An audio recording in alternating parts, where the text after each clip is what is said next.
I'd like to open up with a general question, which I guess, Chief, I can ask you to answer this, is looking at clean technology, just how important is it for the UK, for the environment, for the world? How important is it as an area of study, an area of entrepreneurship?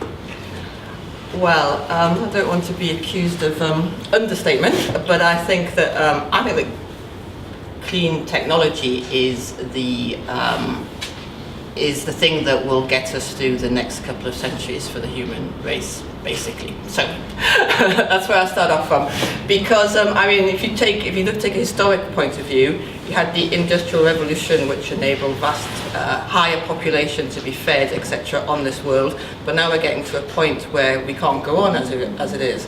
We've also had continual increases in income amongst developed countries. But again, I think we're getting to a point where that cannot continue, and we have 3/4, perhaps 4/5 of the world who are not in a position of great wealth. And for them, and as a Labour politician, one of my key aims is that everybody should be able to realise their potential.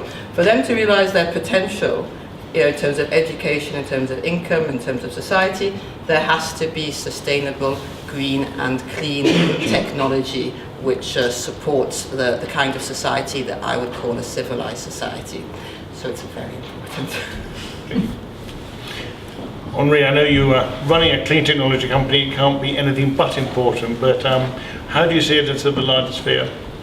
I think if you're in the game of defining clean technologies as things which deliver more efficiency for the customer, I think that's a good start, because it would be very difficult to find a customer where you go and tell them you could be more efficient, save money, reduce your fuel bill. If you go even to a country and say that you can increase your energy security, it's very difficult to find a customer when you start from there who then says, you know what, I'm not interested.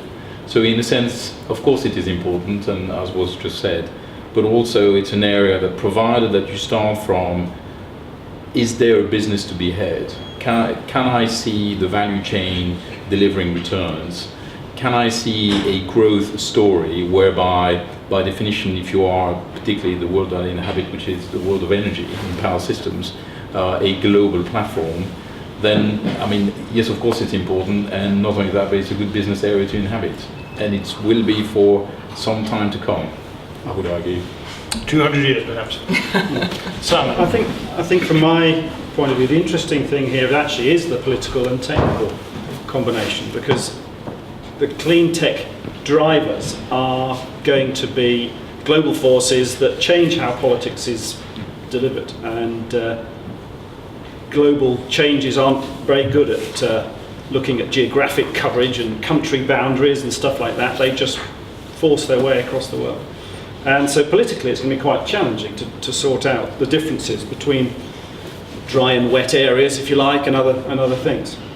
From an entrepreneur's point of view, it's the wave that we're surfing, and that really is how it feels from an entrepreneurial point of view. So it's very interesting to see. Entrepreneurs don't really care about politics awfully, but that's going to be an interesting combination, that technology and politics then will have to work each other out. Lorna? Just a short comment on the end. You picked up Xi's 200 years as if it was sort of, and then it'll be something different. This isn't going to be the next 200 years and then something different. We are always going to have to go on improving and decreasing the amount to which we impact the planet and its ability to sustain us, and decreasing the amount per person that we need to maintain the standard of existence that we see as a civilised society. So I see this as very important for the very long term.